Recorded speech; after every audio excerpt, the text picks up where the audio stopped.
Hey everybody, my name is Alex Merced from alexmerced.com with another 101 video, and this one's on spontaneous order. So I'm a big fan of philosophy and economics, and the idea of spontaneous order is one of a couple different ideas that really sort of is a big part of what Friedrich von Hayek was a big contributor to. It was that and sort of the idea of knowledge transmitting through prices, that prices transmit knowledge. But these two ideas are very, very closely entwined. And this is the idea that people don't necessarily need a central boss to tell people to just work things out for society to function. Okay, because a lot of times when you express that, you know what, we don't need this institution to tell everybody what to do, whether you're talking about a government or some other type of central authority, people will go, well, you just want chaos. The idea behind spontaneous order is that absent a central order, a centralized order, isn't chaos, but a decentralized order, a spontaneous order that sort of erupts or emerges, okay, also referred to as an emergent order, that just kind of emerges from all of us trying to figure out what we need. Okay, because all of us realize that we can't do everything on our own. So while each of us try to figure out who to work with to get the things we want and what we can provide, an order eventually sort of emerges. But to be clear, because people get very confused and think that sort of any kind of organization of people is a spontaneous order or an emergent order, let's just clarify.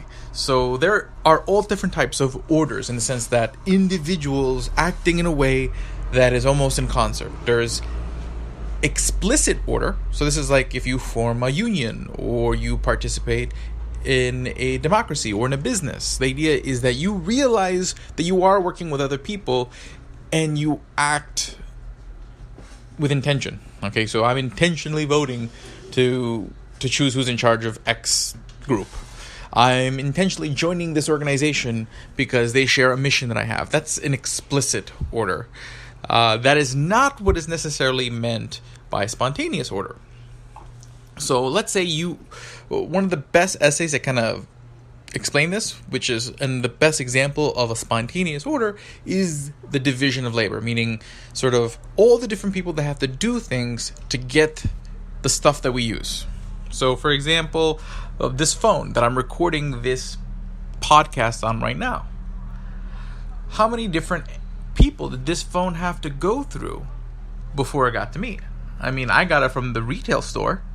But before the retail store, it had to be shipped to a warehouse, a wholesaler. And before that, it was in a factory. And that factory had to order all the different components that make this phone. And many of those components had to be built within themselves. Many of the microchips in this phone were separately made out of several separate inputs.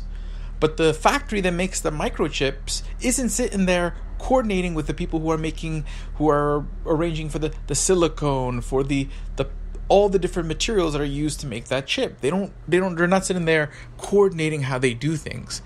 The natural resource producer is just focusing on producing natural resources and selling it to whoever's willing to buy it. And because they're there doing their thing, this other person's intention can occur.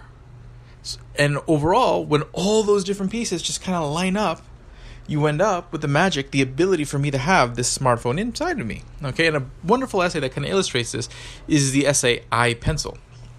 And if you haven't read I, Pencil, it's not a super long essay. It's a heavily worthwhile read. It just kind of shows you how something simple as a pencil can be subject to such a complex and beautiful division of labor that there was no one who sat there and said, okay, we need someone to make the silicone, we need someone to make this, and forced those people and directed those people to do it.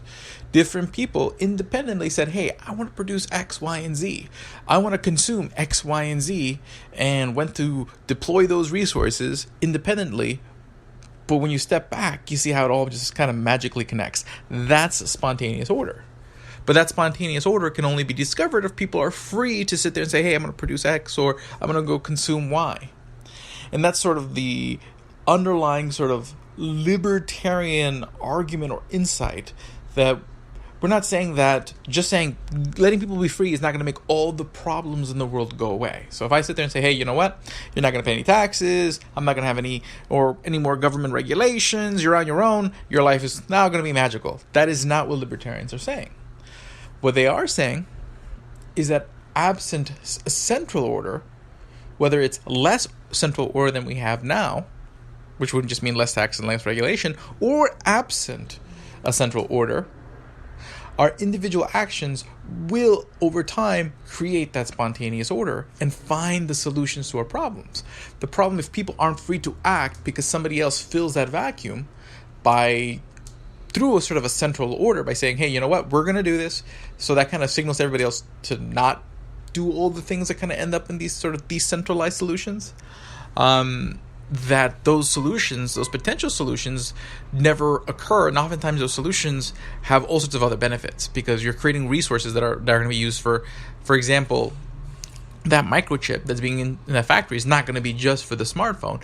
It might be used in 10 other devices that other people haven't thought of. So basically each step doesn't lock. There's a huge sort of tree of possibilities that occur each step in that division of labor, each step in that spontaneous order, and it just keeps branching and branching as everybody thinks of ideas and goes and tries them out because they're free to do so. The concern that libertarians have is as you have a central order, one, it eliminates certain possibilities, certain branches, and over time inherently has an incentive to do so. Okay, partly because over time a lot of these central orders become starved for resources. They may, people always look at it like, do we have the money now? Do we have the resources now? But they're not thinking what happens down the road.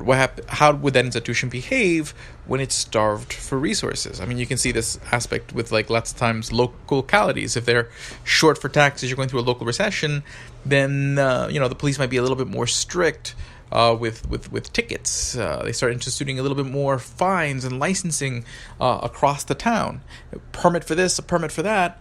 And then the response is people just do less stuff. Since I need to get like 10 permits to start a business, I'm just not going to start a business. Since I get a ticket every time I'm out on the road, I'm just not going to drive. And it actually ends up strangling and destroying itself.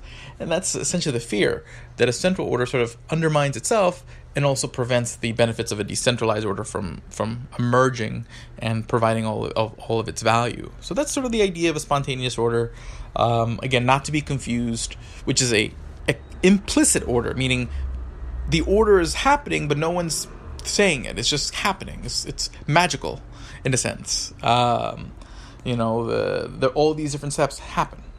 While an explicit order is just, me joining a club or me starting a group with a few other people. We are intentionally coordinating with others, not sort of serendipitously coordinating with others. And that's sort of the insight, that basically without somebody coordinating everybody, we do just sort of coordinate. And this is where the whole prices thing comes in. It's the fact that we can see prices go up and down, and this is why markets are important, that we can see what resources are scarce because their prices are really high, which resources are plentiful because their prices are really low, that we can better coordinate with each other. That allows that spontaneous order to occur because all of us can act on that information without necessarily having all the information, because prices transmit that.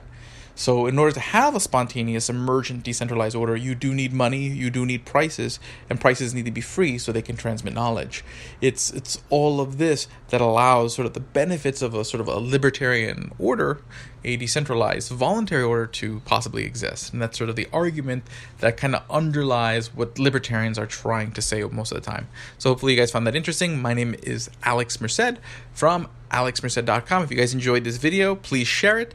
Also, if you'd like to support all the projects and all my efforts to educate, head over to donate.alexmerced.com and support the cause. And subscribe to my podcast, and I'll talk to you guys soon.